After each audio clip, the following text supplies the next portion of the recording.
अमर और सुधा की जोड़ी ऐसी थी जैसे दिया और बाती। उनकी शादी को 25 साल हो चुके थे, लेकिन प्यार ऐसा था जैसे कल ही मिले हों। सुधा घर की रौनक थी और अमर की दुनिया का केंद्र। शाम की चाय हो या सुबह की सैर, दोनों एक दूसरे के बिना अधूरे थे। लेकिन वक्त को कुछ और ही मंजूर था। एक अचानक बीमारी ने सुधा को अमर से हमेशा के लिए छीन लिया। सुधा के जाने के बाद अमर का हंसता खेलता घर एकदम शांत हो गया।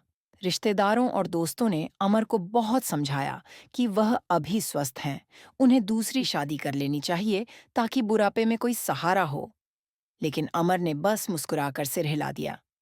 खामोशी में भी बातें। अमर ने सुधा की चीजों को कभी हटाया नहीं। उसकी किताबें, उसकी साथियां और वो पुरानी आराम कुर्सी, सब वैसे ही थे। अमर के लिए सुधा कहीं गई नहीं थी, बस दिखाई नहीं देती थी।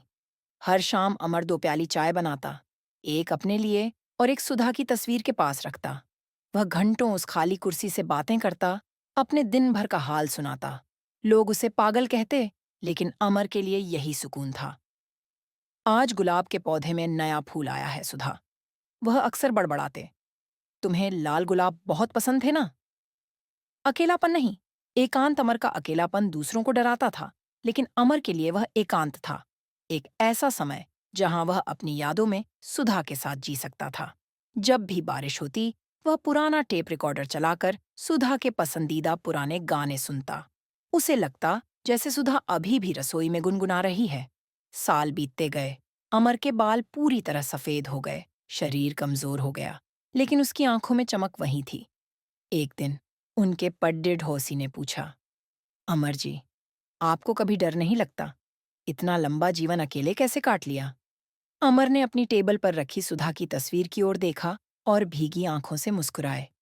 अकेला कहाँ हूं बेटा। यादें इंसान को कभी अकेला नहीं छोड़ ढती। जब तक मेरी सांस है, सुधा मेरे साथ है। उसके बिना किसी और के साथ जीने से बेहतर था उसकी यादों के साथ जीना। उस रात अमर अपनी आराम कुर्सी पर बैठे बैठे हमेशा के लिए सो गए।